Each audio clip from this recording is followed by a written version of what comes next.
sige, close your eyes. Close your eyes. Okay, let's pray. Heavenly Father, O Lord God, thank you so much, O God, for this wonderful day, O Lord, that you have given unto us, O Lord God.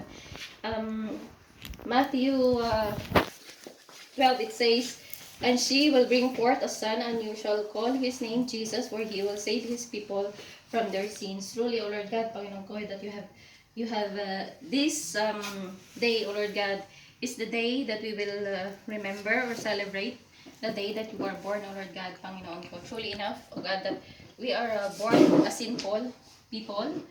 We commit mistakes, O Lord God, all the times. And it's because you were born, Panginoon ko, you died on the cross to bring or to get our sin and shame, O Lord God. We thank you and we praise you, O Lord God, Panginoon, for dying on the cross on our behalf, O Lord God, Panginoon. And this day, O Lord God, as we celebrate, O Lord God, the day that you were born, I pray, O Lord God, that each and every one, especially in our flat, Lord God, that peace, joy, and forgiveness be upon in each and everyone's heart, O Lord God, Panginoon.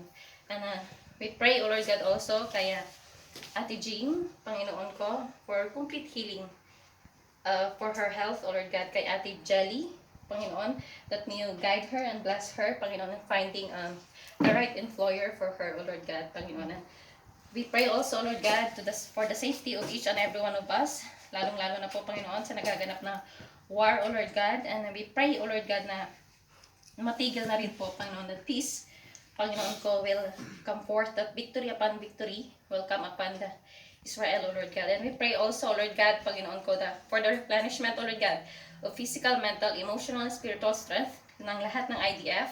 Panginoon ko, praying din po also for wisdom and knowledge upon Benjamin Netanyahu, the cabinet members, O Lord God, and the commanders, O Lord God, for making a right decision, O Lord God. And we pray also, O God, for the remaining hostages, Panginoon, for their safety. And we're praying, O Lord God, for their immediate rescue, O Lord God, Panginoon ko. And today, O Lord God, Panginoon ko, we praise you and we thank you. Thank you, O God, for the food that we're about to eat, O Lord God. And we bring back to you all the praises, honor, and glory. In Jesus' name we pray. Amen. Amen. Amen. Merry Christmas. Merry Christmas!